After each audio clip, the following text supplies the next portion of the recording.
Hola a todos. Hay una controversia muy grande sobre la reducción de fondos a las universidades privadas estadounidenses. Entre esta, probablemente la más importante o la más reconocida al mundo, Harvard, donde el presidente Trump ha congelado 2.200, 2.300 millones de dólares de inversión pública porque está en desacuerdo con las políticas que estas universidades empujan.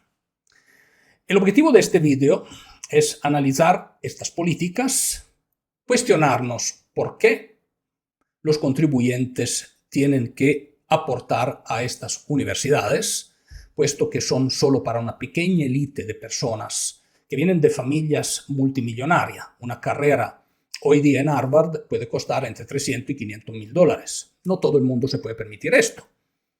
Y, por último, si ha hecho bien o ha hecho mal el presidente Trump en empujar esa agenda. Personalmente considero, y le voy a dar un spoiler, que tienen toda la razón en congelar ese dinero, más bien deberían cortarle todos los fondos, porque no tiene mucho sentido fundar algo que beneficie solo a una pequeña élite que se puede permitir de todos modos los tuition, los costos de educación. Antes de seguir con el video, dame tu like, suscríbete al canal y compártalo entre tus amigos.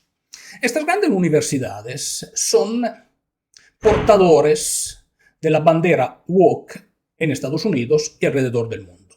¿Cómo lo hacen?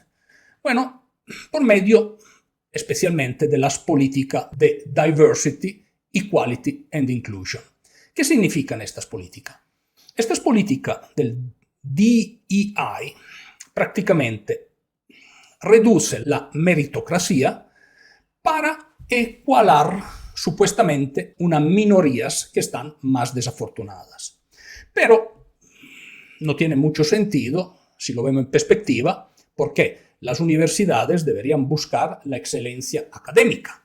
En el momento en que ponen de lado la excelencia para privilegiar el diversity, obviamente van en contra de la misma excelencia. Entonces, es como un perro que se muerde la cola, pero que disminuye la calidad de la enseñanza. Ahora, estos centros educativos deberían preocuparse de llegar a la excelencia de la enseñanza, a nuevos descubrimientos que benefician el mundo, pero se focalizan, repito, o se han venido focalizando cada vez más sobre política woke. Aquí interviene otro factor.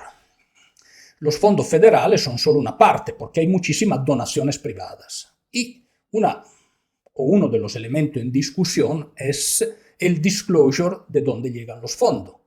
O sea, ¿quién es que empuja estas políticas? Porque finalmente estas universidades sin fondos no pueden sostenerse. Entonces, ¿de dónde vienen los fondos que empujan esa política woke? Y allí, según la administración, hay poca transparencia también. Hay una cuestión de fondo sobre los fondos públicos para estas universidades de élites. Y la cuestión de fondo es que los impuestos los pagan todos los ciudadanos, pero estas universidades están solo para estudiantes súper ricos. Entonces, ¿por qué ciudadanos de clase media o de clase medio-baja de un punto de vista económico tienen que subvencionar la educación de multimillonarios? Esto no tiene mucho sentido, a mi criterio. Hay otro factor importante que es el antisemitismo. En los últimos años, los grupos pro-Pal han amenazado a estudiantes judíos que en muchos casos han tenido hasta que abandonar las universidades.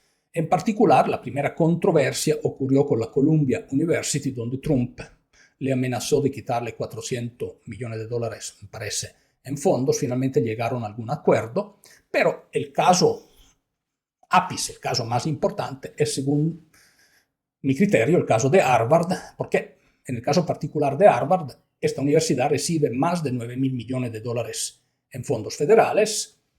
Trump le quiere o le congeló 2.2, 2.3, pero maneja un budget muy por arriba de 50 mil millones de dólares. O sea, estamos hablando de un coloso en términos financieros. Entonces, Harvard, en cierta medida, se enfrenta, dice que no hay que interferir en su política educativa, en su estrategia educativa.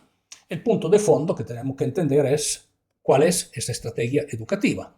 Bueno, uno de los ejemplos de esa estrategia educativa es permitir en el deporte que hombres compitan con mujeres. Y esto lo hemos visto en las Olimpiadas, donde el boxeador algerino le hizo muchísimo daño a la boxeadora italiana, la cual perdió obviamente el encuentro, y en muchísimos otros deportes como la natación hay esa cuestión woke que tiene que ser resuelta, porque la biología de los hombres, aunque que hayan pasado a otro sexo, obviamente es una biología diferente, el cuerpo es diferente, es más fuerte. Entonces, el hecho de que haya hombres que compitan en deporte femenino, sin duda, es el máximo ejemplo de donde llevan esta política woke. Considero que la administración estadounidense hace bien en las decisiones que ha tomado y pienso también que las universidades deberían focalizarse en la excelencia académica y no en hacer política. En el momento en que las universidades hacen política, pierden inclusive la educación en general. En el momento en que se convierte en un instrumento político, pierde su función esencial, que es enseñarles a los jóvenes y preparar los líderes del futuro. Veremos qué pasa, veremos cómo se desarrolla esa disputa. Mientras tanto, muchas gracias y déjame entender en tus comentarios qué opinas al respecto.